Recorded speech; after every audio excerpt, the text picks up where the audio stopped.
Alors, je reçois Samuel et Arlette sur ce plateau. Bonjour. Bonjour, monsieur Limbala. Bonjour, madame. Bonjour, monsieur Limbala. Vous êtes un couple, non? Bien sûr. Voilà. Alors, il reste fils du pays, même s'ils sont ailleurs, il faut le dire. Ouais. Vous nous suivez avec beaucoup d'attention à Douala, au Cameroun, qui est la ville économique du Cameroun. C'est chaud comme Kinshasa. Très chaud.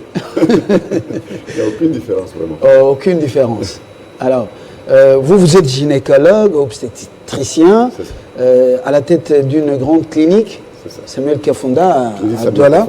Et puis, Arlette, elle est présidente de l'ONG Odessa, organisation pour le développement éducatif, social et sanitaire. Très bien.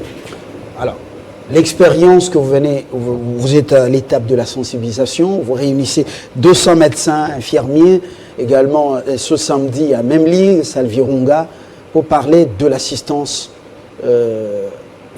médicale par procréation. À la procréation.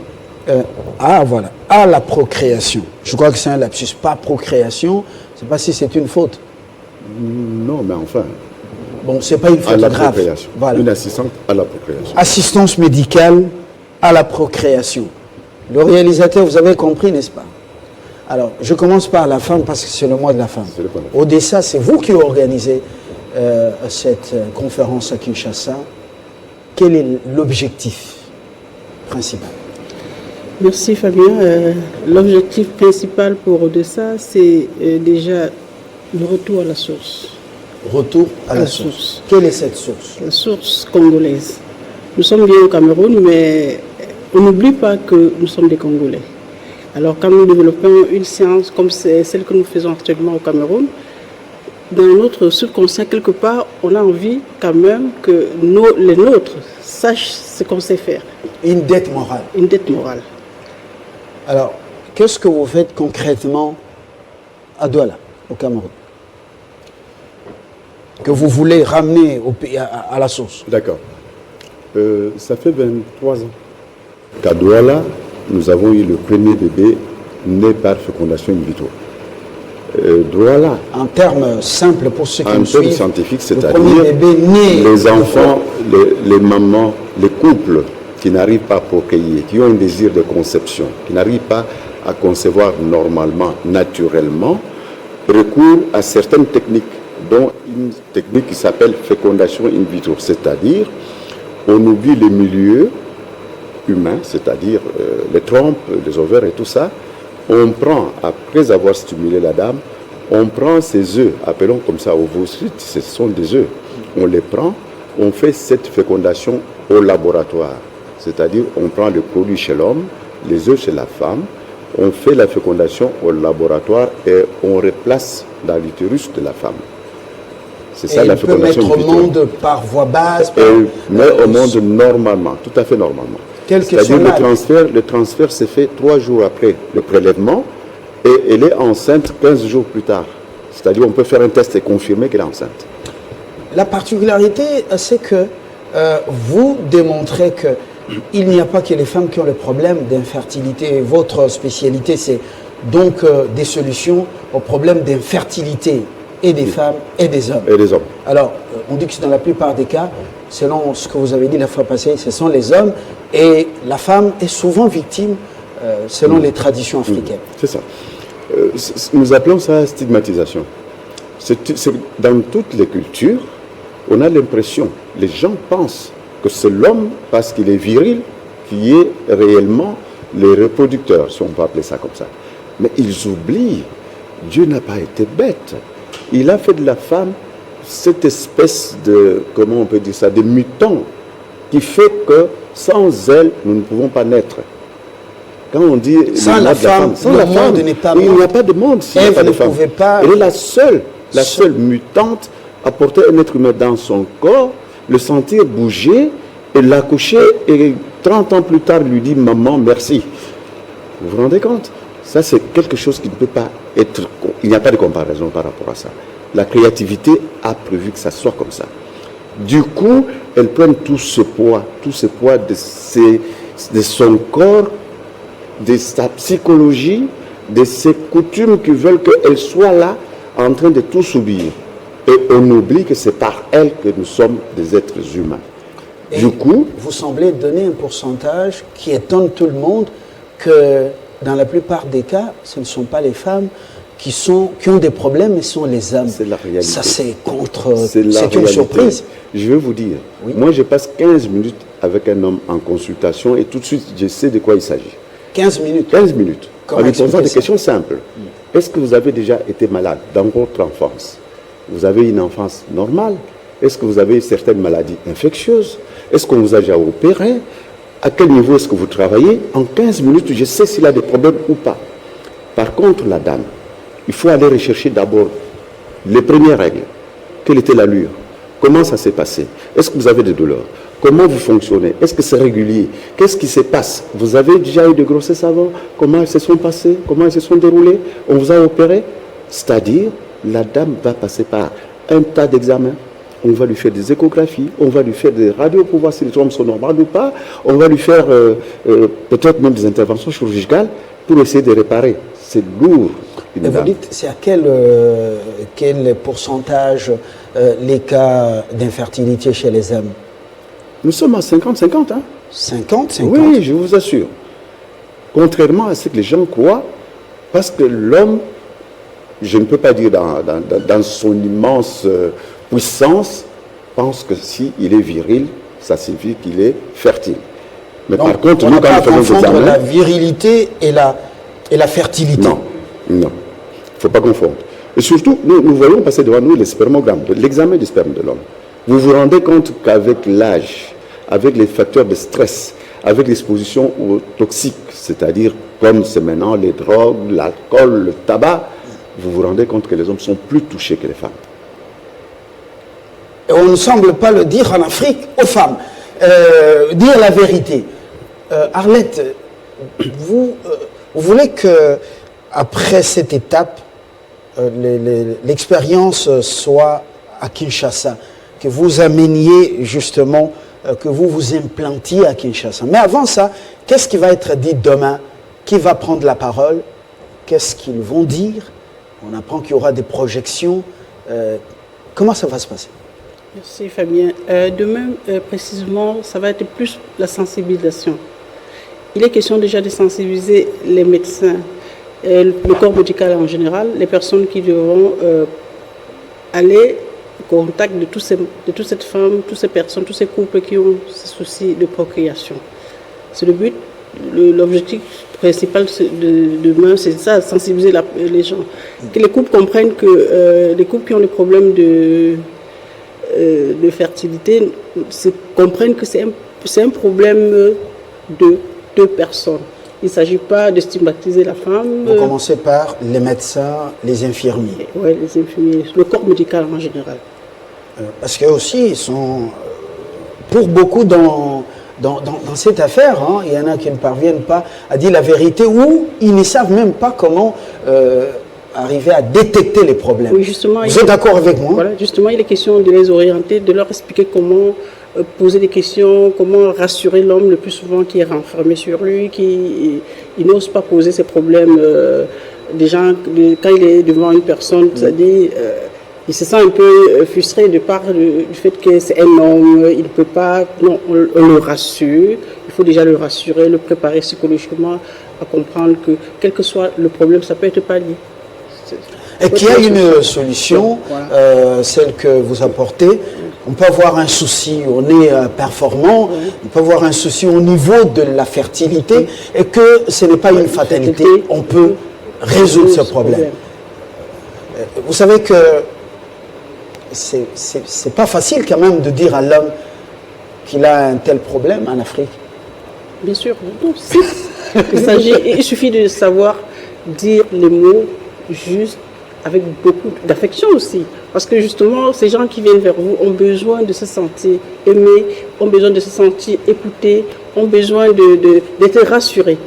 Alors quand vous posez, une personne vous pose son problème, il veut entendre après que non seulement vous l'avez écouté, mais que vous puissiez en même temps lui dire qu'est-ce qu'il y a lieu de faire. Ça rassure.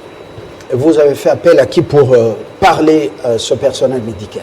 Nous avons fait appel au docteur Sandron Guy, président de l'Ordre des médecins du Cameroun. Nous avons également un biologiste qui vient du Cameroun, des gens qui ont déjà eu à faire des preuves sur le terrain. Vous pensez que sur place, il n'y a pas une expérience avérée en cette matière? Non, si. Je rencontre très souvent dans les congrès internationaux, je rencontre des confrères qui travaillent sur place et ils m'avouent qu'ils n'ont pas de moyens. Ils n'ont pas de moyens. Ils viennent chez nous pour faire la formation, ils nous envoient des patientes. Nous avons une grande déperdition de nos patients, de nos populations vers l'Afrique du Sud, vers l'Inde, vers la Turquie, alors qu'il suffit que... Et ça demande assez de moyens financiers. Odessa nous permet de faire des courtiers ou des commissionnaires oui, dans ce processus, énormément de billets des banques. Nous allons casser cette sinistrose. Nous allons venir avec le matériel, un laboratoire ambulant. Nous l'installons en 2 jours, nous travaillons et nous le ramenons. Nous le faisons dans les autres pays, on a déjà fait le Burkina, on a installé un centre en Côte d'Ivoire, au Burkina, en Guinée, bientôt le Gabon. Mais nous n'avons pas installé le centre à Kinshasa, en RDC. Avec cette immensité pourtant, que nous avons. Vous êtes donc fils du pays, et puis Kinshasa, c'est comme une autre république ailleurs. On parle déjà de 15 millions d'âmes. Fabien, vous n'avez pas une idée de ce que vous donnez comme espoir à l'Afrique. Il faut que vous compreniez que maintenant, la tout le monde, la RDC, tout le monde regarde la RDC. Tout le monde est content de la RDC. Tout le monde félicite la RDC. Ouattara vient de nous emboîter les pas, il a copié le modèle. Très bien, il va pas se représenter. Voilà, très bien. Les Ivoiriens l'ont dit, c'est bien de copier le modèle congolais. Il faut que maintenant nous venions démontrer au monde qu'il y a des sommités ici au Congo ou ailleurs qui peuvent travailler, qui peuvent relever ces pays. Nous sommes là pour ça. C'est notre part, nous savons le faire, nous allons le faire ici. Nous allons former nos jeunes à le faire. Les jeunes là que nous sommes en train d'appeler à venir, d'être sensibilisés, nous allons leur faire des formations. Nous pourrons tranquillement les faire participer au premier cas, commencer à les former, ils auront l'expertise et on verra comment on peut les approvisionner en matériel. La fondation in vitro, est-ce que ce n'est pas contre la parole du créateur? Ce n'est pas contre le créateur, sa volonté? Je ne pense pas que nous aurions donné cette intelligence s'il pensait que c'était contre. Il nous a donné cette intelligence. Et il savait qu'on allait l'utiliser à bon escient. C'est le cas. Il nous bénit dans tout ce que nous faisons. Il est avec nous. Essayez d'imaginer le désarroi d'une personne, d'un couple qui n'arrive pas à avoir aussi accès à la conception. Vous pensez que Dieu peut ne pas bénir ce couple en l'amenant à nous? Non. Il l'amène à nous parce qu'il nous a donné la possibilité d'aider. Nous sommes là pour assister. Assistance médicale. C'est-à-dire, il y a un obstacle quelque part, on corrige. Vous avez une cavité du cœur qui ne marche pas très bien, on vous met quelque chose au niveau du cœur, votre cœur fonctionne normalement. Vous revivez. Ces femmes-là revivent. Je vais vous donner un exemple. Excusez-moi. Il y a une femme au Kenya qui a eu les mains coupées par son mari. Des coups de machette sur le visage. Il voulait la tuer. Par un violent, un assassin. Il voulait la tuer. Il a laissé pour morte. La fondation Max Foundation Done Murder, a pris cette femme pour la soigner, lui faire des prothèses, lui faire un petit commerce. Vous savez ce qui s'est passé après? Oui. Elle s'est mise avec quelqu'un d'autre et elle a accouché un enfant. Elle a eu un enfant? Oui. Donc le problème, c'était le mari. Jeannette, au Kenya. Aller sur, alors la violence là était due à la stigmatisation, oui, selon l'homme de chez la femme. La stigmatisation. Alors qu'est-ce que généralement vous faites dans le cadre de l'Odessa, ce que vous faites en termes d'accompagnement des femmes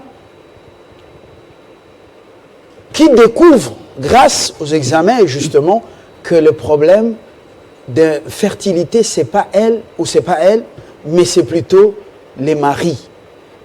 Qu'est-ce que vous avez mis en place comme mécanisme d'accompagnement de ces femmes pour qu'elles ne voient pas ailleurs, mais qu'elles croient en ce que vous leur dites, qu'en dehors de méthodes naturelles, il y a moyen de lui faire un enfant, de lui amener ceci en elle, toujours avec son mari. Qu'est-ce que vous faites? Ce que nous faisons dans ces cas, Fabien, c'est de tout faire, je dis bien tout faire, pour ramener le mari à nous. Parce qu'elle toute seule ne peut pas le convaincre. Elle ne pourra pas le convaincre. Mais le mari peut accepter parce que c'est un cas de force majeure. Mais la femme qui croyait être stérile, mais elle découvre du coup que le problème, c'est le mari.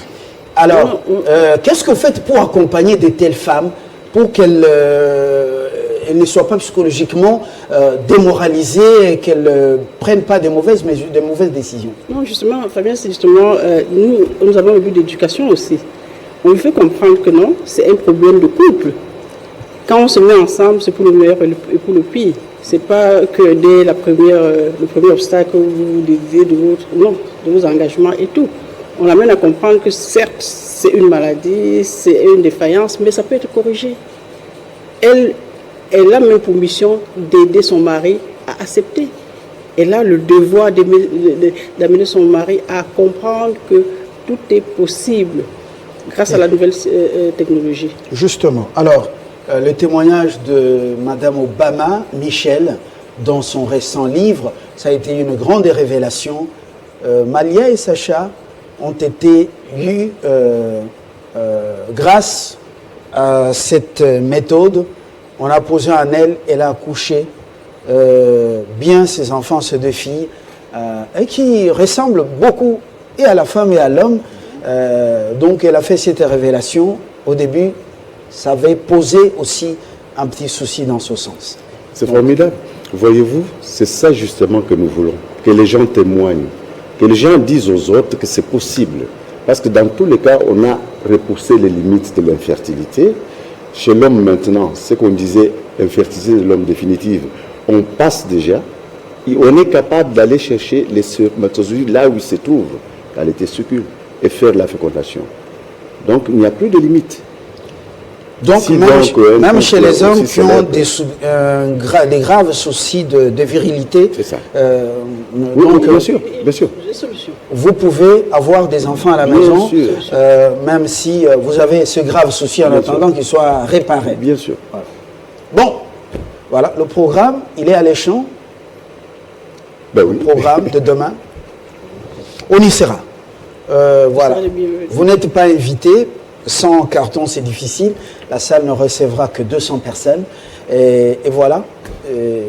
Vous pouvez vous informer auprès du personnel soignant, des professionnels dans le secteur. Arlette et Samuel, je vous remercie d'être venus. Vous comprenez, le matin, c'est ça l'ambiance. Merci de votre accueil. On n'est pas comme dans un bureau au ministère. Donc, voilà.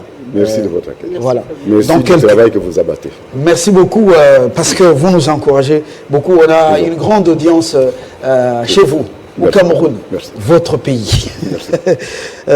On prend aussi une femme et cette fois-ci, on va au-delà de ces pagnes que toutes les femmes vont porter demain, tous au moins ici. Oui, il y a plus que ce pagne. Il y a moyen de s'adresser à la cervelle de la femme. Dans quelques instants, c'est par elle qu'on boucle.